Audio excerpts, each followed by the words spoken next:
Hello friends, AIPMT NEET 2008 Newton's laws of motion and friction के इस question में हम जानना चाहते हैं कि क्वेश्चन हमसे चाहता क्या है। इसका हिंट हमें चाहिए।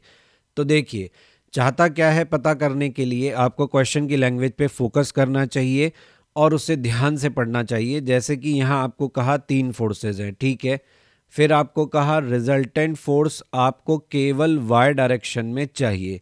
रिजल्टेंट फोर्स आपको केवल वाई डायरेक्शन में चाहिए, इसका मतलब ये हुआ कि आपका फोर्स अलोंग एक्स क्या होना चाहिए, ज़ीरो। आपको ये चारों फोर्स जोड़ने पर आपका रिजल्टेंट फोर्स केवल y में तब मिलेगा जब आपके x कंपोनेंट का सम ज़ीरो के बराबर हो।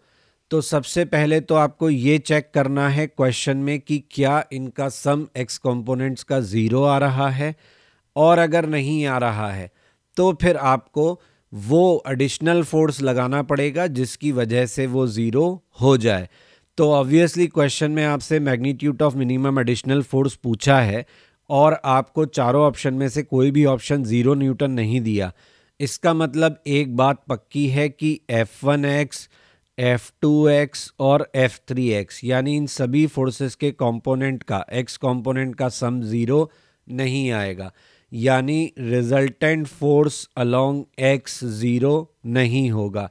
जब तक resultant force along x zero नहीं होगा आपको y के अलोंग रिजल्टेंट नहीं मिलेगा।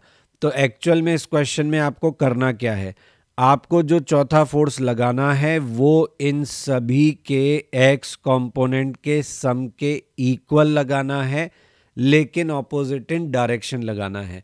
ऐसा करने से क्या होगा, आपका रिजल्टेंट x कंपोनेंट क्या हो जाएगा, ज़ीरो। तो ये क्वेश्चन आपसे चाहता है।